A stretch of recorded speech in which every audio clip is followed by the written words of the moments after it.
اگلا سوال ہماری ایک اسلامی بہن کی طرف سے جو انتہائی دردناک ہے. جی. اسلام دین فطرت ہے اور ہم مسلمانوں کو عدل و مساوات کا حکم دیتا ہے، لیکن ہمارے معاشرے میں ہندوانہ اثرات آج تک موجود ہیں. ایک طرف تو مظلوم بیوی کو ہمیشہ خاوند اور اس کے خاندان والوں کی جانب سے ملنے والے ظلم و ستم پر صبر کی تلقین کی جاتی ہے، جبکہ دوسری طرف مردوں کو کھلی چھٹی ہے کہ وہ اپنی بیوی کو مار پیٹ بھی سکتا ہے. اگر وہ مظلوم بیوی کو گلہ شکوہ کرے تو اس بیچاری کو خاوند کے فضائل اور حقوق گنوائے جاتے ہیں. بالکل صحیح کہا. اس کے برعکس خاوندوں کو سمجھانے یا صبر کی تلقین کرنے کا کوئی بندوبست موجود ہی نہیں ہے. ٹھیک. علی بھائی سے پوچھ کر بتائیں کہ ایسے خوفناک ماحول میں ایک مظلوم عورت اپنے خاوند سے اپنا جائز حق کیوں کر لے سکتی ہے؟ مزید یہ کہ ماں باپ کی وفات کے بعد ایسی مظلوم عورت کو اس کے بھائیوں کی جانب سے جائیداد سے بھی محروم کر دیا جاتا ہے. کیا مسلمانوں نے ابھی تک اسلام صحیح معنوں میں قبول نہیں کیا؟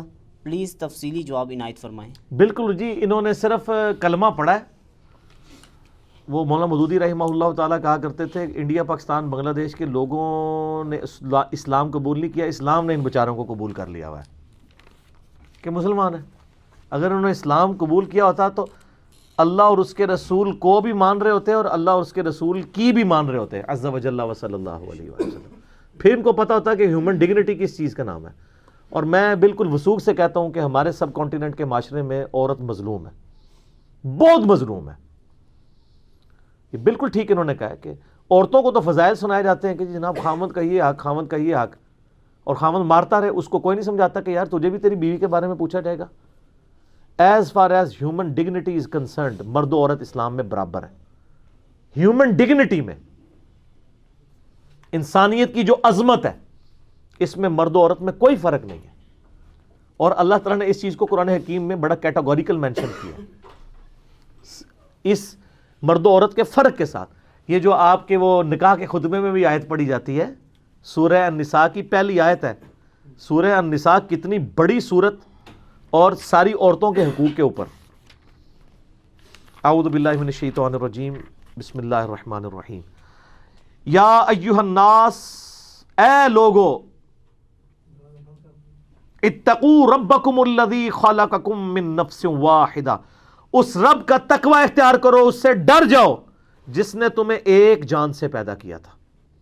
وخلق منہا زوجہا، اور اسی ایک جان سے اس کی بیوی بھی بنائی تھی، یعنی حضرت آدم علیہ السلام کی پسلی سے اماں حوا پیدا ہوئی، یعنی اوریجن تو ایک ہے. وبث منہما رجالا کثیرا ونساء، اور پھر اس میاں بیوی سے کثیر تعداد میں مرد و عورت زمین میں پھیلا دیے. واتقوا اللہ الذی تساءلون بہ والارحام، اس اللہ کا تقوی اختیار کرو کہ جس کے واسطے سے تم ایک دوسرے سے سوال کرتے ہو، اور رحمی رشتوں کا تقدس اس اللہ کی وجہ سے کرتے ہو. الٹیمیٹلی یہ ہوتا ہے نا، جب کوئی جھگڑا ہو تو کہتے ہیں یار خدا واسطے معاف کرتے.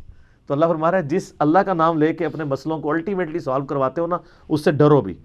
ان اللہ کان علیکم رقیبا، بے شک اللہ تعالیٰ تمہیں دیکھ رہا ہے جو کچھ تم اعمال کر رہے ہو. تو ہیومن ڈگنیٹی میں سب برابر ہیں. پھر سورہ الحجرات میں بھی آیا نا کہ اللہ تعالیٰ نے تمہیں قبیلوں میں، خاندانوں میں اس لیے بانٹا ہے تاکہ تمہاری پہچان ہو. ان اکرمکم عند اللہ اتقاکم، اللہ کے نزدیک وہی عزت والا ہے جو تقوی والا ہے. پھر یہ نہیں دیکھا جائے گا بھی سیدہ فاطمہ جو ہے وہ جنتی عورتوں کی سردار کیوں ہے، کسی مرد کو کیوں نہیں بنایا گیا. سر انہوں نے پرفارم کیا. اور ابو لہب حضور کا سگا چچا ہے، دوزخ میں جائے گا، پرفارم نہیں کیا. پرفارم کرے گا تو اس کو بینیفٹ ملے گا. تو ہیومن ڈگنیٹی میں یہ چیز یاد رکھیے گا. اور آپ علیہ السلام کا آخری خطبہ جو اکثر ہم ٹی وی چینلز پہ بھی دیکھتے ہیں، مسند احمد میں صحیح سند سے حدیث ہے، آپ علیہ السلام نے حجۃ الوداع کے موقع پہ فرمایا تھا، لوگوں اللہ تعالیٰ نے سیدنا آدم علیہ السلام کو مٹی سے پیدا کیا تھا، تم سب اسی آدم کی اولاد ہو. اور آدم مٹی سے پیدا ہوئے تھے، کسی گورے کو کالے پر، کسی کالے کو گورے پر، کسی سرخ کو سیاہ پر، کسی سیاہ کو سرخ پر. کوئی کسی عربی کو اجمی پر، کسی اجمی کو عربی پہ کوئی فضیلت نہیں ہے مگر تقوی کی بنیاد کے اوپر. کوئی یعنی ہیومن ڈگنیٹی میں کوئی فرق نہیں ہے، برابر ہے. البتہ جب مرد و عورت مل کے ایک خاندان کو وجود دیں گے، پھر خاندان ایک ادارہ ہے. ادارے میں ظاہر ہے کہ ایک ادارے کے دو ہیڈ نہیں ہو سکتے، وہ ایک ہی ہوگا. پھر اس میں سورہ نساء میں ہے الرجال قوامون علی النساء، مرد عورتوں پہ حاکم بنائے گئے. حاکم کا یہ مطلب نہیں ہے ان کی پھینٹی لگائیں، مراد یہ ہے کہ پھر الٹیمیٹلی جب ٹائی پڑے گی تو مرد کی بات مانی جائے گی، باقی وہ جو غلط کام کرے گا وہ اللہ کے حضور جواب بھی دے گا. ظاہر ہے پھر اس طرح معاشرے کا نظام نہیں چل سکتا نا جب دو ہوں. کسی بھی آرگنائزیشن کا بھی ایک ہی ہیڈ ہو سکتا ہے، نیچے آپ جتنے مرضی لگا لیں اوپر تو ایک ہی ہوگا نا، یہ نظام چل نہیں سکتا. تو اس کی وجہ سے شاید بعض مردوں کے دماغ کے اندر یہ خمار آ گیا کہ جی وہ عورتوں کی پھینٹی لگانا شروع کر دیں گے. سورہ نساء میں یہ آتا ہے کہ اگر تمہیں اپنی عورتوں کی کچھ باتیں ناپسند ہیں تو ان میں کئی پسندیدہ عادتیں بھی تو ہوں گی. یعنی اتنی سختی کے ساتھ اسلام میں اس چیز کی ترغیب دلائی گی کہ آپ نے عورتوں کی رسپیکٹ کرنی ہے. اور دیکھیں اللہ نے کیسا بندوبست کیا ہے. عورت جب چھوٹی ہوتی ہے تو باپ کی شفقت میں، جوان ہوتی ہے تو خاوند کی محبت میں، اور بڑھاپے کو پہنچتی ہے تو اولاد نے اس کی رسپیکٹ کرنی ہے. بخاری میں حدیث ہے، نبی علیہ السلام سے ایک شخص نے آ کے پوچھا مجھ پہ سب سے زیادہ حق میرا کس کا ہے؟ حسن سلوک کے اعتبار سے سب سے زیادہ میرا حقدار کون حق رکھتا ہے مجھ پہ مخلوقات میں سے؟ تو نبی علیہ السلام نے فرمایا تیری ماں. اس نے پھر پوچھا، فرمایا تیری ماں. پھر پوچھا، فرمایا تیری ماں. چوتھی دفعہ فرمایا تیرا باپ. باپ کا چوتھا نمبر ہے، پہلے 3 کے 3 نمبر ماں کے ہیں. اب یہاں پہ عورتیں اوپر ہیں، حتیٰ کہ سنن نسائی میں حدیث ہے جنت تیری ماں کے قدموں کے پاس ہے. یعنی یہ فزیکلی پاس نہیں، مراد یہ کہ ماں کی خدمت کر کے تم جنت کما سکتے ہو. لیکن یہاں پہ چونکہ ایک ایشو عورت کے اعتبار سے ڈسکس ہو رہا ہے کہ اس کے خامند نے اس کو رسپیکٹ دینی ہے، تو اس میں ظاہر ہے کہ جب دین کی تعلیم نہیں ہوگی تو عورتوں کا استحصال اسی طریقے سے ہوگا. اور پھر یہ جو آپ آج کل NGOs کے اوپر غصہ کھاتے ہیں کہ وہ ہماری عورتوں کو دلیر کر رہے ہیں مردوں کے اوپر، تو سر مردوں نے کون سے عورتوں کو بیسک ہیومن رائٹس دیے ہیں کہ ان کی عورتیں ان پہ دلیر نہ ہوں؟ آپ خود ایڈ فیول ٹو فائر کر رہے ہیں. آپ کیوں نہیں عورتوں کو حقوق دے رہے؟ کیوں جدادیں ان کی دباتے ہیں؟ وہ کہتے ہیں جی بہن نے معاف کر دیا ہے. نہ، بہنوں سے بھی پوچھیں، وہ کہتے ہیں یا تو ہم بھائی رکھ لیں یا جداد رکھ لیں. کسی حد تک ٹھیک ہے. آج اگر کوئی شخص اپنی بیوی کو چھوڑتا ہے، وہ عورت کہاں جائے گی؟ میکے. اگر ماں باپ فوت ہو گئے تو بھائیوں کے پاس جائے گی نا. تو عورت پوری زندگی انسیکیور گزارتی ہے کہ کسی بھی خاوند کا دماغ پھرتے کو ٹائم لگتا ہے. پھر پاکستانی خاوند تو اس نے پیچھے بھی اپنا رکھا ہوتا ہے کہ اس نے مجھے چھوڑ دیا تو میں کہاں جاؤں گی. تو وہ پھر اگر اس کو سیکیورٹی ہو کہ وہ پیچھے بھی میرے بھائی مسلمان ہیں، اگر میں نے جداد لی اپنا حق تو وہ یعنی میرے لیے فرعون نہیں بنیں گے اور کہیں گے اس کا حق تھا، تو وہ بے فکر ہو کے لے گی حق. اور یہ جو کہتے ہیں نا معاف کر دیا، میں ان کو کہتا ہوں پہلے جداد کی تقسیم کریں، ان کے ہاتھ میں ان کا حصہ دیں، پھر میں دیکھتا ہوں کون سی بہن معاف کرتی ہے. اس بہن کی اولاد ہی کہے گی کہ اما جی کیا ہویا جے حق کہہ رکھو، تسی نہیں رکھنا سانو دیو، بھرا نو کیوں دے رہی ہو. وہ ویسے ہی وہ معاف نہیں ہوتا، وہ جسے کہتے ہیں نا کہ انگور کھٹے ہیں. عورتیں بیچاری اپنی عزت بچا رہی ہوتی ہیں کہ ٹھیک ہے نہیں، اگر مانگ لیا تو بھائی پوری زندگی کے لیے ناراض ہو جائیں گے، جان ہی چھڑا لو. اور حالانکہ یہ وراثت کے قوانین وہ ہیں جو اللہ نے حدیثوں میں نہیں چھوڑے، قرآن میں ہے. سورہ نساء کا دوسرا سورہ نساء بھی پڑھ لو سر. اے مردوں میں ریکویسٹ کروں گا، عورتوں کے لیے بھی ہے، مرد بھی پڑھیں. شروع میں اللہ نے وراثت کے قوانین بیان کیے ہیں، عورتوں کا حق رکھا ہے اور کہا یہ اللہ کی حدیں، آپ نے اس کو پھلانگنا نہیں ہے. لیکن نہیں دیتے، کوئی حصہ نہیں ملتا. اور بعض ایسے بیوقوف ہیں وہ کہتے ہیں نہیں ہم نے جہیز دے دیا تھا نا تو وہ وراثت ہوگی. وہ وراثت نہیں ہے، وہ ہبہ ہے. وراثت تو الگ چیز ہے، وہ تو مرنے کے بعد تقسیم ہوگی. اسلام میں میاں بیوی وہ بنیادی اکائی ہیں جو مل کے خاندان کی تکمیل کرتے ہیں. اسی لیے آپ دیکھیں سورہ البقرہ میں، سورہ نساء میں، سورہ المائدہ میں میاں بیوی کو ڈسکس کیا گیا، ان کے حقوق کی بات ہوئی ہے، ڈیٹیلڈ چیزیں ڈسکس ہوئی ہیں، طلاق کے، نکاح کے مسائل. کیوں؟ بیسک جو یونٹ ہے نا اسلام میں وہ میاں بیوی ہے، ماں باپ نہیں ہے، بہن بھائی نہیں ہے، کیونکہ اسی سے معاشرہ آگے چلے گا. حتیٰ کہ مسلم شریف میں ایک حدیث ہے، نبی علیہ السلام فرمایا کہ شیطان کا تخت پانیوں پہ لگا ہوا ہے. شام کے وقت سارے اس کے جو چیلے ہیں نا وہ آ کے اس کو خبر دیتے ہیں آج ہم نے فلاں شخص سے فلاں گناہ کرایا، فلاں سے فلاں، فلاں سے فلاں. ایک وہ اتنا امپریس نہیں ہوتا، ایک آ کے کہتا ہے آج میں نے میاں بیوی میں جدائی کروا دی، اس کو وہ جفی ڈال کے ملتا ہے کہ تو نے اصل کام کیا ہے. ہاں شیطان کو بھی یہ بات پتہ ہے کہ میاں بیوی الگ ہو گئے تو اولاد تو گئی. یہاں تو خامن سمجھتا ہے میں بیوی کو طلاق دے دوں گا تو اس کی میں نے مستقبل بگاڑ دیا, اور سر اس کے تو چانس ہے مستقبل بن جائے, تیرا بھی کچھ نہیں پلے رہنا. اگلے رشتے کے لیے جو آئیں گے وہ کہیں گے پہلی کیوں گئی سی یا. یہ کسی خامن کے دماغ میں فطور ہے نا, وہ نکال دے کہ وہ عورت کو ذلیل کر دے گا. ذلیل وہ خود بھی ہوتا ہے, اور عموماً میں نے دیکھا کئی عورتیں جن کو اللہ تعالیٰ ان سے اچھے خامن دے دیتا ہے, ان کی جناب وہ کہتے ہیں کبے نوں لت پئی ہوتا کب بھی نکل گیا, ان کے ساتھ تو بڑی نیکی ہو جاتی ہے.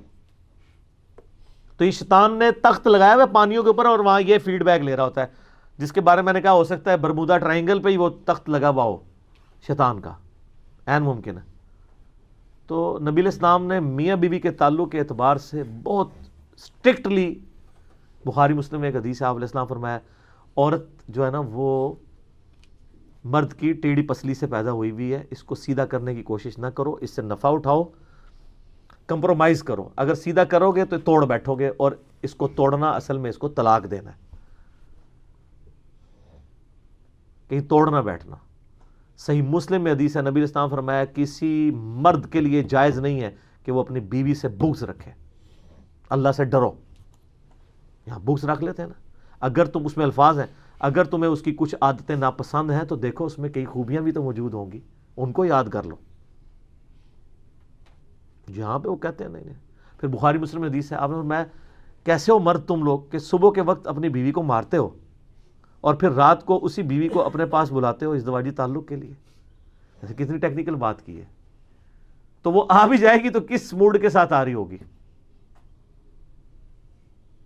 تو آپ علیہ السلام نے یعنی یہ جو عورتوں کی پٹائی کا جن لوگوں کو شوق ہوا ہے نا, تو میں تو کہتا ہوں جو مرد بھی ادھر ادھر منہ مارتے ہیں نا, ان کی عورتوں کو بھی چاہیے کبھی کبھار تھوڑا سا کر دیا کریں پٹائی ان کی, لیکن چہرے پہ نہ مارا کریں. یہ نبی علیہ السلام نے منع کیا ہے. بخاری مسلم میں حدیث ہے کہ آپ نے چہرے پہ نہیں مارنا. بہرحال سورۃ المائدہ میں ہے کہ اگر میاں بیوی کا جھگڑا ہو جائے, جس طرح یہ اسلامی بہن کا سوال تھا, تو ایک بڑا جو ہے وہ مرد کی طرف سے اور ایک بڑا جو ہے وہ عورت کی طرف سے, ان بڑوں کو سامنے بیچ میں ڈال کے ان کی ڈسکشن کرو, کیونکہ جو دو آپس میں لڑ رہے ہیں وہ تو دونوں ہی اپنے آپ کو حق پہ سمجھ رہے ہوں گے, اور جو بڑا بندہ ہے نا خاندان کا, جس نے دنیا دیکھی ہے, اس کو پتہ چل جائے گا, اس نے خود بھی اپنی زندگی گزاری ہوئی ہے, لیکن وہ بڑا نیوٹرل ہونا چاہیے. یہ نہ کہ میرے منڈے نے ٹھیک کیتا ہے تو میری کڑی نے ٹھیک کیتا ہے. خاندان کے بڑوں کو انوالو کریں اور وہ بڑے ڈیسائیڈ کریں, تو انشاءاللہ تعالی معاملات بہتر ہو جاتے ہیں. باقی اگر نہیں بھی بہتر ہو رہے پھر ٹھیک ہے, طلاق کریں. یہ بڑا ظلم ہے کہ وہ جوانی سے لے کے تو بڑھاپوں میں نے 30 سال کے بعد بھی طلاقیں ہوتی دیکھی ہیں. نئی بری ہوتی ہے, وہ بہنیں بیچ میں آ جاتی ہیں, انہیں جی نبھاؤ, بھابیاں آ جاتی ہیں نبھاؤ, کرتے کرتے الٹیمیٹلی. تو یہ طلاق ترمذی میں حدیث ہے, سنن ابن ماجہ میں, سنن ابی داؤد میں, کہ اللہ کو حلال چیزوں میں سب سے زیادہ ناپسند طلاق ہے. لیکن ہے حلال ہے, ناپسند اس لیے کہ اللہ چاہتا نہیں ایسا ہو, حلال اس لیے کہ کبھی واقعی جینون ضرورت پڑتی ہے. کسی شخص کے سینے پہ آپ گرائنڈر چلا سکتے ہیں نہیں, لیکن جب بائی پاس کرنا ہوگا پھر گرائنڈر تو چلانا پڑتا ہے, کیونکہ آپ اس کی جان بچا رہے ہیں. تو جب یہاں تک نوبت آ جائے پھر علیحدگی اختیار کرنی چاہیے. یہ زبردستی گھسیٹ کے رشتے نہیں نبھانے چاہیے. اور یہ یاد رکھیے گا خاوندوں کے لیے, جس طرح آپ کو حق ہے نا کہ آپ اپنی بیوی کو طلاق دے سکتے ہیں, آپ کی بیوی کو بھی حق ہے کہ وہ خلا لے سکتی ہے. آپ اس کو زبردستی روک نہیں سکتے. صرف یہ وعید ہے کہ جامع ترمذی میں حدیث ہے کہ جس عورت نے بغیر وجہ کے اپنے خاوند سے طلاق لی وہ جنت کی خوشبو بھی نہیں پائے گی, لیکن دنیا میں طلاق اسٹیبلش ہو جائے گی. اس حدیث کی بنیاد پہ آپ روک نہیں سکتے اسے. وہ اس کا معاملہ ہے کہ وہ وجہ وہ اللہ ڈیفائن کرے گا کہ اسے آپ وجہ نہ سمجھ لو اور وجہ ہو, یہ تو اس نے خود ڈیسائیڈ کرنا ہے نا.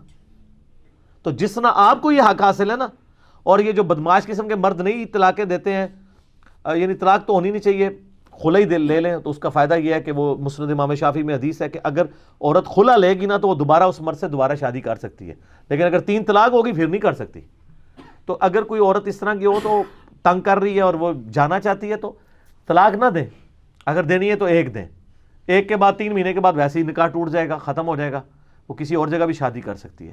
ضروری ہے کون ہی ہے زنانی 3 دے کے, پھر بعد میں لالے کرواتے پھر ہوتے ہیں وہ بھی حرام ہی ہیں, لالے کیا ہیں.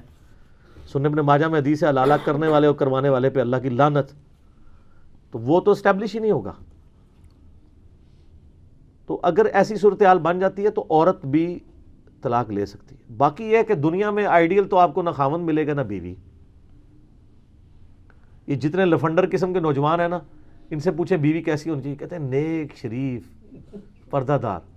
تو تسی تو ماشاءاللہ بڑے نیک ہو. تو قرآن میں ہے نا، بدکار مردوں کے لیے پھر بدکار عورتیں ہی ان کے نصیب میں ہوں گی، اور نیکوکار مردوں کے لیے نیکوکار عورتیں. کبھی حادثہ بھی ہو سکتا ہے لیکن اوورآل ایسے ہی ہوتا ہے. میں نے تو ابھی تک یہ دیکھا ہے کہ جوڑے واقعی آسمانوں پہ بنے ہوتے ہیں. کوئی نہ کوئی ایسی چیز ہوتی ہے کہ وہ جوڑیاں چل رہی ہوتی ہیں. دو انج ایسی پیڑیاں آتا ہوں نا، وہ بس ایک دوسرے میں نہیں چل سکتے ہیں. اس طرح کے بھی لوگ دیکھیں. بندہ کہتا ہے یار بڑی بری عورت ہے، یہ کیسے گزارا کر رہا ہوگا اس کا خاوند. تو خاوند ماشاءاللہ اس نے برا ہوئے گا، نہیں یار صحیح جوڑی پڑی ہوئی ہے. ٹھیک ہے نا. تو یہ اللہ تعالیٰ نے معاملات کیے ہوئے ہوتے ہیں. باقی اس کے لیے پریکٹیکلی نبی علیہ السلام کی مبارک زندگی ہمارے لیے رول ماڈل ہے. آپ علیہ السلام کی کیا شفقتیں اپنی بیویوں پہ. بخاری مسلم میں حدیث ہے، ام عائشہ کہتی ہیں کہ ایک دفعہ مسجد نبوی میں حبشیوں کی وہ نیزے والی، یعنی وہ چل رہی تھی روٹین، پریکٹس کر رہے تھے وہ. تو میں نے حضور سے خواہش کی کہ میں نے دیکھنا ہے. تو آپ علیہ السلام کھڑے ہو گئے، تو میں آپ کے پیچھے چھپ کے پردے میں سے وہ دیکھنا شروع کیا. اور آپ نے فرمایا کہ تم یہ سوچ سکتے ہو کہ ایک جوان لڑکی کتنی دیر کھڑے ہو کے یہ تماشا دیکھ سکتی ہے، یعنی شوق کی وجہ سے. اور نبی علیہ السلام اتنی دیر کھڑے رہے، یہاں تک کہ میں نے ہی کہا کہ بس، تو آپ علیہ السلام ہٹے. پھر سنن ابی داؤد میں حدیث ہے، نبی علیہ السلام سے ام عائشہ کہتی ہے میں نے ایک دن کہا یا رسول اللہ میں نے آپ کے ساتھ دوڑ لگانی ہے. دوڑ لگائی تو کہتی ہیں کہ میں آگے نکل گئی، نبی علیہ السلام پیچھے. پھر کئی سال گزرے تو نبی علیہ السلام نے فرمایا کہ عائشہ ایک دفعہ پھر دوڑ لگائیں دوبارہ. اب نبی علیہ السلام نے کہا تو وہ کہتی ہیں پھر اس دفعہ نبی علیہ السلام آگے نکل گئے اور میں پیچھے رہ گئی. وہ پہلے بھی حضور کی شفقت ہی تھی. ٹھیک ہے. تو آپ علیہ السلام اس لیول کے ساتھ بھی، یعنی آپ بخاری سے اٹھا کے دیکھیں، صحابہ کرام جب امہات سے پوچھتے ہیں کہ نبی علیہ السلام گھر آتے تو کیا کرتے تھے، تو کہتے ہیں گھر کے کام کاج، جو آپ کے لیے گستاخی ہے، کیونکہ وہ ساس سسر کرنے نہیں دیں گے، وہ کہیں گے رن مرید ہو گیا. سر کئی ایک معاملات جڑے ہوئے نا. اور الٹا وہ یہ کہیں گے اسی لوگ بھی تے کر دیاں سن، اسی تے اپنے خامدانوں جناب ہلن نہیں دیتا کدے، تائیں تے تانوں بڈھے ویلے بھی گالاں کٹ دینے نا. ہلن جو نہیں دیتا تسی تو ہن بھگتو نا. ہلے ہوندے تو ایک دوسرے کا ریگارڈ تو کر رہے ہوتے نا. سر آپ نے کسی کے لیے کچھ کیا ہو تو وہ پھر بڑھاپے میں بھی پھر وہ خامد آپ کے لیے جو ہے نا وہ صحیح ثابت ہوگا نا، کہ تھوڑا سا وہ اس روٹین سے بھی گزرا ہو. جیسے بچے بگڑ جاتے ہیں، خامد بھی بگڑ جاتے ہیں. بالکل کھلی چھٹی بھی نہیں دینی چاہیے. عورتیں جو بالکل کمپرومائز کر کے گھٹ گھٹ کے زندگی گزارتی ہیں، ان کو یعنی خامدوں کو وقتاً فوقتاً تلقین کرنی چاہیے. اور خامد بھی جو آئے دن اپنے حقوق گنواتے رہتے ہیں، وہ یہ بھی دیکھیں کہ بھئی نبی علیہ السلام نے ہمارے لیے کیا فرمایا. صحیح مسلم میں حدیث ہے میں اپنی وفات کے بعد سب سے بڑی آزمائش تمہاری بیویاں تمہارے لیے چھوڑ کے جا رہا ہوں، یعنی ان کا خیال رکھنا ہے. صحیح بخاری میں حدیث ہے، نبی علیہ السلام ایک قافلے میں جب آپ جایا کرتے تھے تو جن اونٹوں کے اوپر عورتیں بیٹھی ہوتی تھی نا، تو آپ علیہ السلام اونٹ ہانگنے والے کو کہتے تھے آہستہ ہانکو، شیشیاں ہیں کہیں ٹوٹ نہ جائیں. ہائے ہائے ہائے ہائے، جسے صنف نازک کہتے ہیں. نبی علیہ السلام عورتوں کا اتنا ریگارڈ کرتے تھے، اتنی عزت دیا کرتے تھے. تو بیویوں کو عزت دینا کوئی یعنی ان کے نیچے لگنا نہیں ہے. نبی علیہ السلام نے جامع ترمذی میں حدیث ہے، آپ علیہ السلام فرمایا کہ اگر تم اپنے بیوی پہ غصہ آئے تو اس کو مت مارو، بس زیادہ سے زیادہ اس کے بسترے سے، اپنے بسترے سے اسے الگ کر دیا کرو کچھ دنوں کے لیے. اور خود آپ علیہ السلام نے بھی کیا ہے، بخاری مسلم میں آتا ہے 1 مہینے تک آپ اپنی بیویوں سے ناراض رہے. واقعہ ایلا جس کے کانٹیکس میں سورۃ الاحزاب کی آیات نازل ہوئیں کہ بھئی اگر ہمارے نبی کے ساتھ گزارا کرنا ہے تو فقر کے ساتھ، ادروائز اے نبی ان سے کہو کہ میں تمہیں دنیا کا مال دے کے چھوڑتا ہوں. پھر امہات نے کہا نہیں، ہم اللہ اور اس کے رسول اور آخرت کو قبول کرتی ہیں، ہم اسی طریقے سے آپ علیہ السلام کے ساتھ گزارا کریں گے. تو اگر نبی کی بیویوں سے نبی علیہ السلام کو تکلیف پہنچی ہے تو آپ لوگوں کی بیویوں سے اگر آپ کو کبھی تکلیف پہنچے تو اس میں غصہ کھانے کی، طلاق دینے کی، ان چیزوں کی کوشش نہیں کرنی چاہیے. صبر و شکر کے ساتھ زندگی گزاریں. لیکن ہمارے کرائٹیریا اور ہے نا. صحیح مسلم میں حدیث ہے، عورت سے 4 وجہ سے شادی کی جاتی ہے: اس کی خوبصورتی کی وجہ سے، اس کے حسب نسب کی وجہ سے، اس کے مال کی وجہ سے، اور اس کے دینداری کی وجہ سے۔ آپ فرمایا اللہ کے بندو دینداری کو دیکھا کرو، دینداری آ گئی تو باقی ساری چیزیں تو آنی جانی چیزیں ہیں، وہ آ ہی جائیں گی۔ تو جو کرائٹیریا ہم نے یعنی رکھا ہوا ہوتا ہے نا، میں نے تو دیکھا ہے جس میں دنیا میں جس نے جو خواہش کی ہوتی ہے نا، اسی قسم کی چیزیں اس کے سامنے آ جاتی ہیں۔ اور اگر کسی نے واقعی دینداری مانگی ہوئی ہے تو اس کو دینداری مل جائے گی۔ یہ آپ کو جوڑے جتنے نظر آ رہے ہوتے ہیں نا، وہ اللہ نے بنائے ہوتے ہیں، لوہے کو لوہے کاٹ رہا ہوتا ہے، میں نے دیکھا ہے۔ لیکن یہ یاد رکھیے کہ آپ کو زندگی گزارنے کے ایک تھم رولز بتا دیتے ہیں، ان میں سے ایک یہ ہے، جب بیوی کو غصہ آیا ہو تو آپ بھیگی بلی بن جائیں، اور جب آپ کو غصہ آ جائے تو آپ کی بیوی کو چاہیے بھیگی بلی بن جائے۔ اور اگر بیک بک دونوں کو غصہ آئے گا پھر معاملے بگڑیں گے۔ اور یہ خاموشی اختیار کرنا بہت بڑا مرہم ہے۔ اور اللہ تعالیٰ نے عورتوں میں تو ایسا سیفٹی والو رکھا ہے کہ میں نے دیکھا یہ مرد زیادہ کھوری ہوتے ہیں، عورتیں تو بیچاری تھوڑی دیر بعد سب کچھ بھول بھال جاتی ہیں، اور مردوں نے بڑی پرانی باتیں یاد رکھی ہوتی ہیں۔ آپ ذرا دیکھیں نا عورتیں کس تکلیف سے گزر رہی ہوتی ہیں، پورا دن ان کا کام ہوتا ہے، پھر بچوں کو دیکھنا، اور پھر خاوند صاحب بھی پھر پتہ نہیں کیا کچھ ایکسپیکٹ کر رہے ہوتے ہیں۔ کیا فرق پڑتا ہے اگر کوئی اپنے کپڑے استری کر لیتا ہے، بچوں کے کپڑے استری کر دیتا ہے، اپنی جوتیاں پالش کر لیتا ہے، اس سے کوئی فرق پڑتا ہے؟ اپنے کھانے والی پلیٹ خود دھو لیتا ہے، اس سے کوئی فرق پڑتا ہے؟ وہ نیچے لگ جائے گا۔ تو اسلام نے جو معذرت کے ساتھ عورتوں کو حقوق دیے تھے وہ واقعی نہیں ملے۔ تو ہماری تو گردن شرم سے جھک جاتی ہے جب اس طرح کے ہمیں سوالات آتے ہیں نا، ہم کہتے ہیں یار واقعی عورتیں اوورال اسلام آنے کے باوجود اس معاشرے میں مظلوم ہیں۔ حقیقت بات ہے، اوورال آپ دیکھیں کوئی اکا دکا آپ کو کیس مل جائیں گے، کسی عورت نے خامند کو پکا کے کھا لیا کوکر میں، وہ سر وہ آئے دن کبھی کسی خامند کے منہ پہ بھی تیزاب پھینکا ہے کسی نے؟ یہ آئے دن تیزاب کے واقعات عورتوں کے لیے آتے ہیں نا۔ کبھی کسی خامند کے اوپر بھی چولہا پھٹا ہے، عورتوں کے لیے پھٹ رہے ہوتے ہیں نا۔ زیادہ تر عورتیں مظلوم ہیں اس معاشرے کے اندر سٹل۔ لیکن میں ایک کریڈٹ دوں گا دنیاوی تعلیم کو، کہ جو دنیاوی طور پہ پڑھے لکھے لوگ ہیں نا، ان کا ایٹیچیوڈ اپنی بیویوں کے ساتھ بنسبت ان پڑھ جاہل گنوار قسم کے لوگوں کی نسبت، ایون وہ دیندار بھی کیوں نہ ہو، بہتر ہے۔ کئی لوگ باہر دیکھیں ان کی خوش اخلاقی مشہور ہے، اور اندر کتے سے زیادہ ان کا برا حال ہوتا ہے۔ کتا تو پھر بھی تھوڑی دیر خاموش ہو جاتا ہے، لیکن وہ اپنے، اور سر یاد رکھیے گا جامعہ ترمذی میں حدیث ہے، تم میں سب سے بہتر وہ ہے جو اپنے گھر والوں کے لیے، بیوی بچوں کے لیے بہتر ہو۔ باہر کی خوش اخلاقی کو چاٹنا ہے؟ اگر آپ کے بیوی بچے آپ کے شر سے ڈرتے ہیں کہ آپ گھر میں انٹر ہو تو سانپ سونگ جائے ان کو، تو آپ تو سمجھتے ہیں یہ روب ہے۔ اس کا الٹیمیٹ رزلٹ یہ ہونا ہے کہ جب بچے جوان ہونے ہیں، عورت مضبوط ہو جائے گی اور خاوند جو ہے وہ کمزور ہو جائے گا۔ ہمیشہ تو یہ روب قائم نہیں رہنا۔ روب اپنے اخلاقیات کی وجہ سے ہوتا ہے۔ فرینکنس ہونی چاہیے اولاد میں اور ماں باپ کے اندر۔ روب نہیں ہونا چاہیے کہ وہ آپ سے کوئی چیز ڈسکس بھی نہ کریں۔ میں نے تو اللہ کے فضل سے جس حد تک کوشش کرتا ہوں، کوئی نقصان ہوتا ہے میرے بچے فوراً مجھے، جس طرح ہم لوگ بچپن میں اپنے ماں باپ سے ہوئے ہوئے نقصانات چھپایا کرتے تھے، ہمارے بچے نقصان ہوتا ہے جیسے میں گھر میں انٹر ہوتا ہوں، وہ بابا وہ گھڑی کا شیشہ ٹوٹ گیا، خود بتا دیتے ہیں۔ کیوں؟ ان کو پتہ ہے مارنا کوئی نہیں ہے، تھوڑا سا ڈانٹنا ہے اور اس کے بعد آندہ احتیاط کرنی ہے، کیونکہ شیشہ آپ کے مارنے سے واپس کوئی نہیں آنا۔ ہمارے اسلام آباد میں ایک واقعہ ہوا، ایک بندے نے نئی گاڑی نکلوائی، یہ بالکل اوریجنل واقعہ ہے، گاڑی نہیں نکلوائی تو اس کے چھوٹے سے بچے نے نا، بچہ ہوتا ہے 8-10 سال کا بچہ تھا، اس نے نا اس کے اوپر ایک چابی پھیر دی یوں کر کے نا، تو وہ اس پہ نشان لگ گیا تو چابی نے کیا نشان لگایا، وہ ڈینٹنگ پینٹنگ والے کے پاس جائیں گے، کیا ہوگا؟ گاڑی ایکسیڈنٹ میں بھی ضائع ہو سکتی ہے، ویسے بھی نامعلوم پتھر بھی آ کے لگ سکتا ہے، کچھ بھی ہو سکتا ہے، ایکسیڈنٹ بھی ہو سکتا ہے۔ اس کو اتنا غصہ ہے کہ ابھی تو لا کے رکھی ہے میں نے، اس نے اب غصے سے اپنے بچے کو دھکا دیا تو وہ بچہ شولڈر کے بال گرا، جا کے سیڑھی پہ اس کا شولڈر لگا، اس کو انٹرنل ایسا زخم ہوا، اس میں پیپ پڑ گئی، الٹیمیٹلی اس کا بازو یہاں سے کٹ گیا۔ تو چٹ لے اپنی گڈی نو پوری زندگی بہ کے، تو 1,00,000 گڈیاں دے کے بھی وہ بازو نہیں دوبارہ لے کے آ سکتا۔ اب وہ پوری زندگی اپنے اس بچے کا سامنا کر سکتا ہے؟ تو وہ بچہ کہتا تھا کہ بابا آپ کی گاڑی تو واپس آ جائے گی، میرا بازو کون دے گا مجھے؟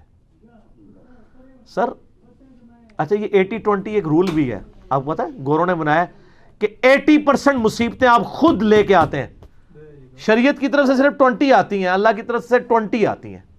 بالکل ایسا ہی ہوتا ہے. آپ دیکھیں مثلا میں آپ کو بتاتا ہوں، کوئی بندہ دفتر میں لیٹ ہوا ہوا ہے، اب لیٹ ہوا ہوا ہے، اس کی وجہ سے روٹ ڈرائیونگ کرتا ہے، ٹھوک دیتا ہے راستے میں کسی کو بندہ مار جاتا ہے، تو پھر وہ کہے گا یار آج میں چھٹی بھی کر لیتا، خیر تھا بندہ نہ میرے سے مرتا، میں تو پوری زندگی تاریخیں بھگتوں گا. لاکھوں روپے دے کے جان چھوٹتی ہے کورٹ سے. تو وہ مصیبت تو 20% بھی نہیں تھی، 80% نے خود کما لی.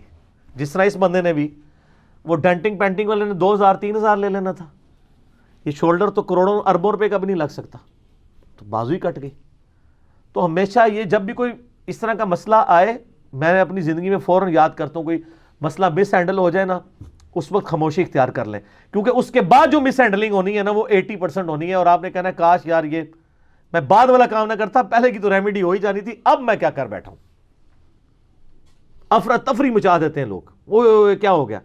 اس کے لیے آپ کو چیزیں کیلکولیٹ کرنی ہوں گی کہ اچھا یہ ہو گیا، اس کا اب کچھ ہو سکتا ہے، یہ ہو سکتا ہے. تسلی سے بیٹھ کے سوچیں تو آپ کو پتہ چلے گا یار اتنا بڑا بھی نہیں کوئی بگاڑ آیا، اس کو ہینڈل کیا جا سکتا ہے. لیکن اس کے اگینسٹ جو آپ واویلا ڈال دیتے ہیں، جو مصیبت کھڑی کر دیتے ہیں، وہ پھر ایک مصیبتوں کی ایک چین شروع ہو جاتی ہے اور وہ ریورس نہیں ہوتی. میں اس پہ گھنٹوں بول سکتا ہوں، لیکن میں نے چند ایک باتیں سامنے رکھی ہیں، اور میں مردوں سے ریکویسٹ کروں گا کہ مرد بننا یہ نہیں ہے کہ عورتوں کو مارو.